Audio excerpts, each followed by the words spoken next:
For me, art is like taking a shower. I don't know if you've ever experienced this, but when you think about taking a shower, I'm just like, ugh, but then I'm gonna have to like have my hair wet and I'm gonna have to wait for it to dry and then it's gonna like, you know, do some weird stuff to me. But once you get in the shower, you're like, this is amazing, I never wanna leave. And then you turn off the shower because your water bill's too high. But for me, art is kind of the same thing where when I think about having to do it, I'm like, God, okay, well, I'm gonna have to set up all this stuff and I have watercolors, so what if I spill something? I gotta like have my paper towels ready. But then once you sit down and start doing it, I feel like you forget about the rest of it and you just actually enjoy the process. My name is Max. My pronouns are he, him, and first off, I'm 11 years old. Oh, was it supposed to be like one of these? If it makes you feel better, you can do that. Yeah. My name is Emma Riddihough, Riddihough. Difficult spelling, everyone gets it wrong, but it's fine. Hi, my name is Sonny. I use any pronouns. I'm 18 years old and I currently live in Toronto. So Lisa and I met through kind of a mutual friend, I guess. So I am friends with Lisa's friend's child. So I am Lisa Pijuan-Nomura. I am one of the co-founders of Studio Beulah, which is an art space in Hamilton, and I am sort of the facilitator of Mighty Brave Youth Arts Collective, and that's me. Mighty Brave is like really my mom creating opportunities for like younger artists to really showcase their art in a more in a professional way instead of it being like in yard sales that each piece you buy for like 2 cents. The way that my world works is that sometime like half of my year, 6 months of the year, is creating performance pieces that combine sound and song and story and dance. And another half of the year is creating mixed media collage artists. And all within that, I came to a realization that I was surrounded by a bunch of really artsy kids who had talents and didn't know quite where to put them. And my son was one of those kids. We have 2 cats and 2 dogs. Oh my gosh. And one of the cats sleeps like with me and purrs very loud. Every single night? Yeah. Oh, that's so nice. But we've kind of been like having to close the door for like the past night because COVID. I want to actually ask you about, or so we can explain to our audience at home, why I'm interviewing you in this very silly way over a laptop, which we have a camera literally dollying around you right now on the laptop.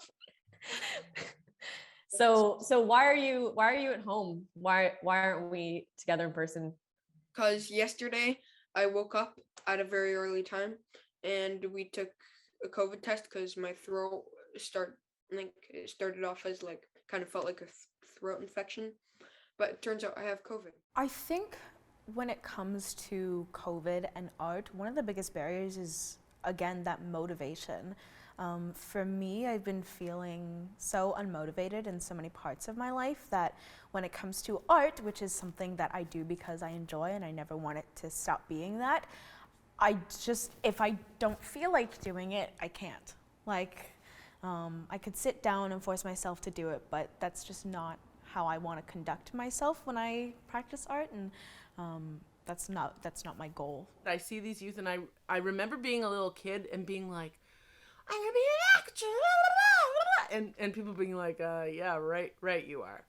And so I just thought, like, if I had that kind of support, you know, my parents supported me as well as they could have, you know, but they didn't know anything about that stuff. My mom, bless her, would bring me to all auditions in Toronto, you know, and supported it. And I just feel like from a young age, some people are very, very clear as to like what they love. Making something from something that like didn't exist, like drawing a line and then turning it into something, is just like mind-blowing, and everything about art just makes me so happy all the time. I actually think it started pretty young. When I was a kid, I had this like encyclopedia. It wasn't like a big set, but it was just one book. That talked about a bunch of different topics, and there was a section on like art and painting, and there was the Rene Magritte painting with the like Son of Man, and I don't know why, but a little 6-year-old me was obsessed with it. I think it's always just been there. I don't think anyone really said when I was younger, like, this is how you draw, this is like a crayon, this is this. It was all just sort of around me and there, so and because my parents are both artists, it was easier because they're just like, here, go make stuff, go draw. I inspire me. Like I don't know. I've taken like a few art classes, and I interpret what I learned from those into my own artwork. But like all these are self-taught, and I feel like I've gotten inspiration from everything that I've seen in my life. Really, like everything. I think that it started 4 or 5 years ago. We did it twice a year when we first started, and we had 6 kids. So my first experience with Mighty Brave was in person. So it started with like small workshops. So all of the artists kind of got to do a little bit of work together, even if it was not collaborative. We were still in each other's presence. We were able to kind of communicate with each other, meet each other, and talk. And then the following years, it was over like pandemic. So it was mostly just I personally like would produce my own art pieces, and then I'd send them over to Lisa, and it would magically be listed on a website because I don't know how to do those things. Each one would have a little chunk of wall, and instead of teaching them about art, I taught them about artist statement, creating a body of work, a cohesive body of work. How do you price your art?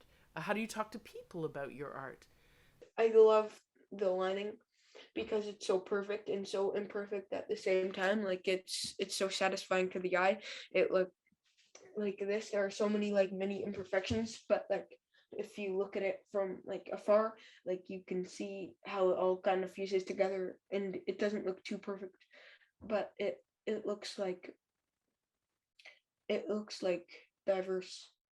I think it sort of depends on like how I'm feeling, what sort of like mindset I'm in. That sounds really like obnoxious, but a lot of my work is for school, which is like good because I enjoy school. I'm very good at school, but I'm a very hardworking student, so I never really have time to make art for myself. And so I thought to myself, like, by the time Max was 3, I had already been presenting my art and selling my art.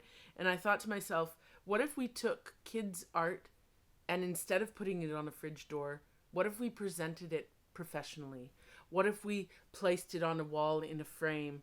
What if we priced it the way professional artists, adult artists, senior artists price their work? What if we did that and valued the work that they do? Because I feel like kids often just put their heart in their art.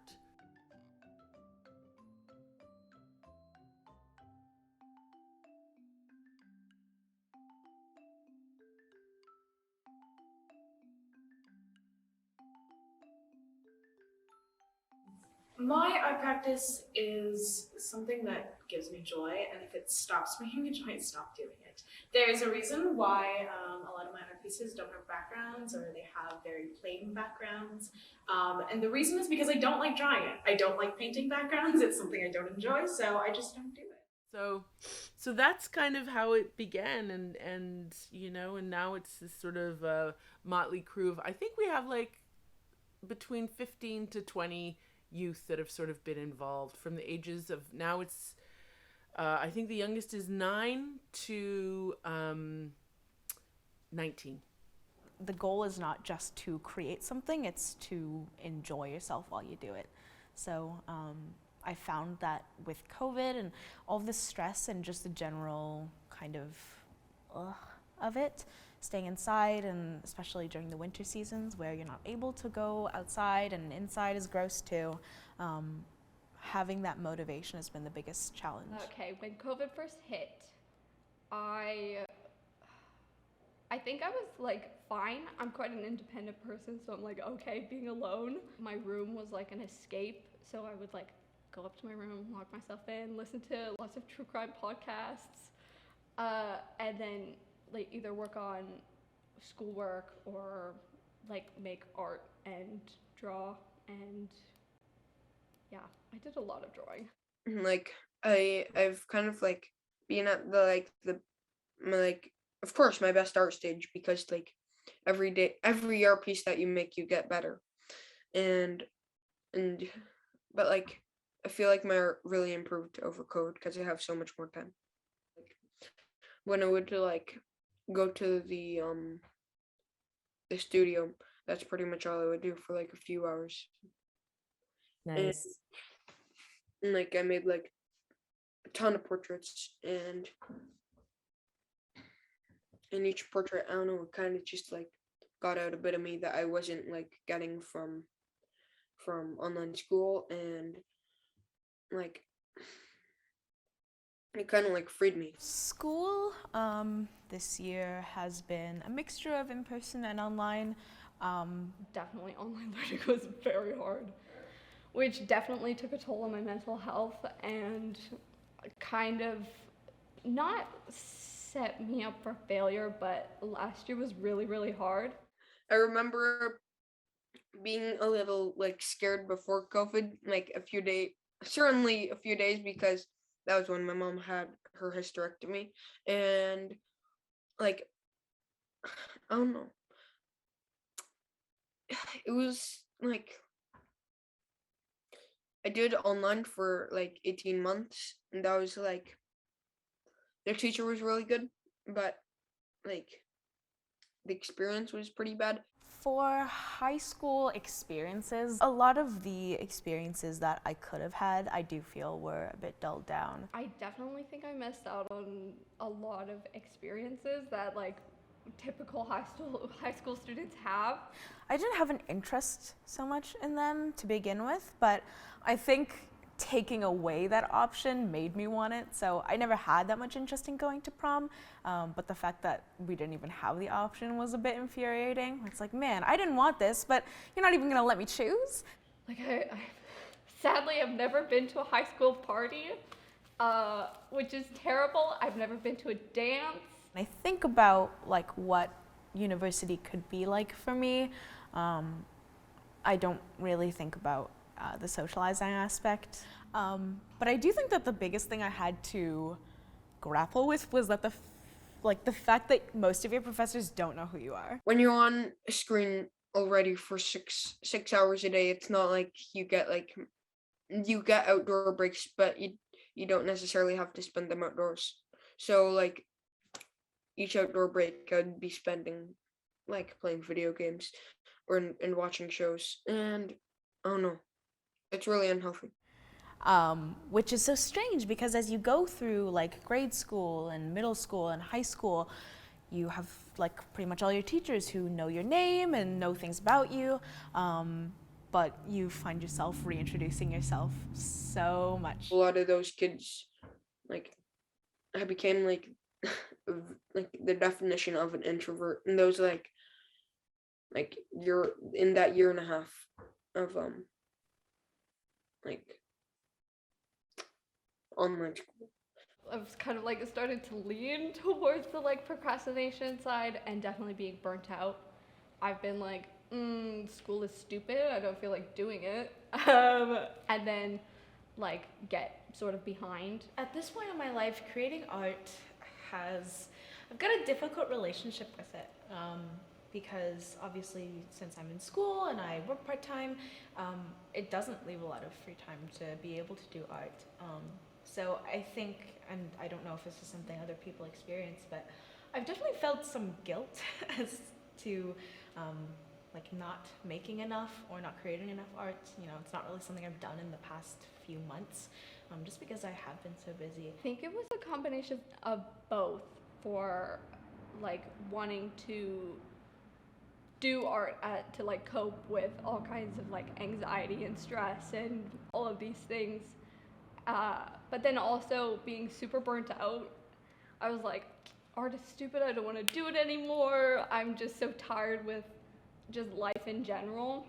So there was definitely a period where I was like, I can't make anything, I don't want to make anything, like my art doesn't matter, which was like hard to hear myself like think that. And I feel like a lot of the kids like felt the same way on no, they certainly did feel the same way. The main reason for school is like to build like to understand the basics of like what life is going to be like after, and engaging with kids. But you can't engage with kids if no one else like feels like it. But like being able to make things for like a art project and then like having an idea and really like being like, okay, maybe work on that and then creating this beautiful thing. That to me is most important, and to support that and to give them the tools for that, that's the key, right? So if they can use these to deal with COVID, to deal with fear, to deal with bullying or whatever, then maybe when they get older, they'll still have a little sketchbook. And I hope that they'll like sketch out their feelings or something like that. For me, Mighty Brave has been just validating. Like to have your art be shown to people and get such immediate feedback because, you know, they're being shown to other artists who are interested in giving feedback and are interested in your work, not just for like whether or not it looks real or if it's impressive enough or if it's good enough. One of the kids that came to us from a friend of a friend said, you know, I have a friend and her daughter makes a lot of art, but they don't know anything about art. You know, she came, we talked, they brought her art. She put her art up within like an hour, 11 of her pieces is sold. And her parents stayed with us, obviously, during the day and then left. And at the end of the day, her mom wrote and said, you know, I dropped off my daughter, one person. And when I came back, or like when at the end, by the end of the day, there she was, someone who had been bullied, and all of a sudden it's like she had met her people, and she had a confidence that she had never had before. And I don't think that has to do with me. I believe in just creating space. You ask about youth. To me, the most important thing, and I actually think this is that we need to do this for the world, not just youth, but youth is important because they're our future. Yeah. Let's make space for everybody, friends. Like, particularly right now in this very messed up world, let's make space. Like, come to the table. Let's eat together. Let's share a meal. Let's talk. Let's make art together. And I know that those things sound so lofty, but I don't think that they are. So in terms of how I actually got myself to sit down and start doing it again was honestly knowing that we were making this project. I felt like I needed to have some more, like get myself more familiar with my materials and just like the way that my hands were able to move again. I mean, I would never want to lose that skill. One of the coolest things is when you bring these kids together. So some of them are awkward, some of them have different ways of expressing, some of them deal with challenges in many different ways. But they're all kids, they're all youth. And I'll never forget, on days that we would have shows, there would sometimes be like 30 people in this small space buying art.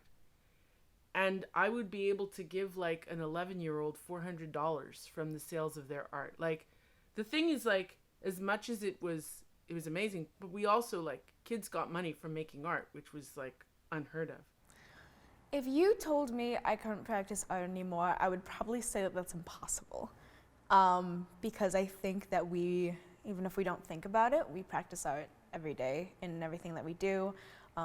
Whether you are cooking or you're assembling an outfit, I think that anything that you are, like, where you're creating something and you're putting some of yourself into it, that's art. And I don't want to add to the discourse of what constitutes art, but to me, that's what it is. And so if you said I couldn't do it anymore, I'd be like, cool, well, I'm never going outside again because I won't be able to wear clothes because all of my outfits are art. I feel like you have to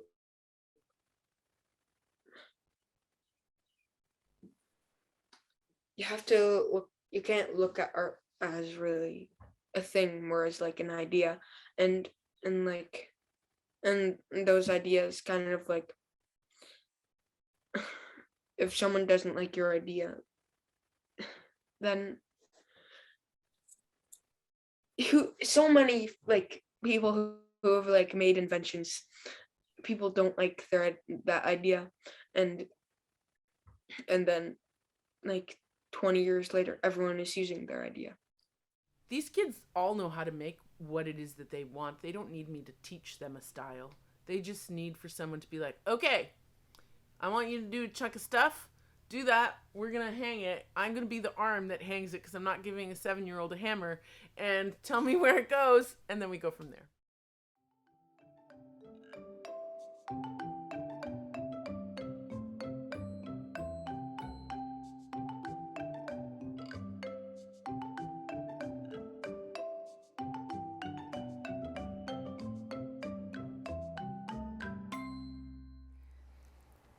When I think about what I would say to my younger self, it'd probably be, You shouldn't have to like, you shouldn't have to get you shouldn't have to get like appreciation from other people in order to feel confident.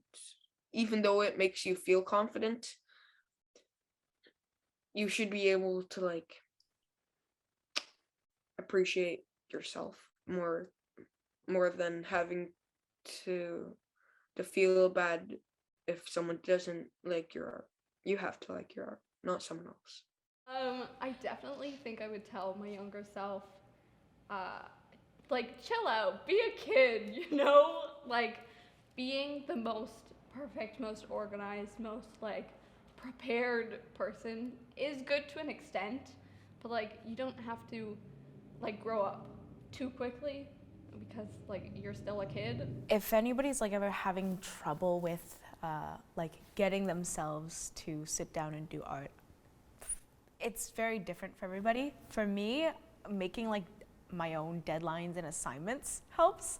I don't know if I'm just the ultimate teacher's pet, but being able to know that this is when it has to get done, and like this is my kind of idea, that has been really helpful. And also just having your materials out while you're just watching something has been really helpful as well, because there's not really any pressure, but because you have it all out, it's just accessible if you want something to do with your hands, especially if you're like me and you're kind of fidgety. You might find that your hands start to move on their own. I think taking a break from stretching myself too thin and just like not being like, you don't have to make something right now. You can take a break, chill out, just play Animal Crossing for like 7 hours in a row. Taking a break and taking a step back was good. And what would you say to your future self?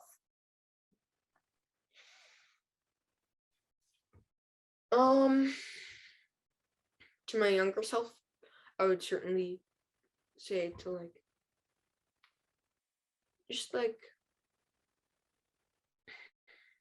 don't take the friends that you have like for granted, because they're really good friends.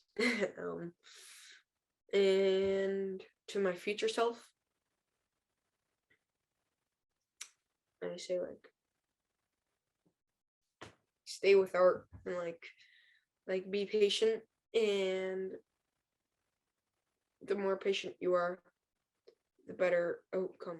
I think maybe not the first time I've been in a film, but like it's like the coolest like the coolest documentary that like isn't sad. And is really cool and awesome and epic, and you guys are so cool, so thank you. You're so cool. Thank you so much. Wait, I'm gonna bring you out to the crew so you can see them at the end of this wrap. Now you can probably see me doing this. Okay, that's a cut. Everyone clap for Matt. Wait, before you clap, Sarah, can you get one more time? One more slate. Just clap. Okay. Have him clap right now. Wait, hold on. We're gonna slate and then clap. Oh, is it? That's okay. What do you want me to do? Oh, wait. Oh, yeah. There. Thank you. Yay!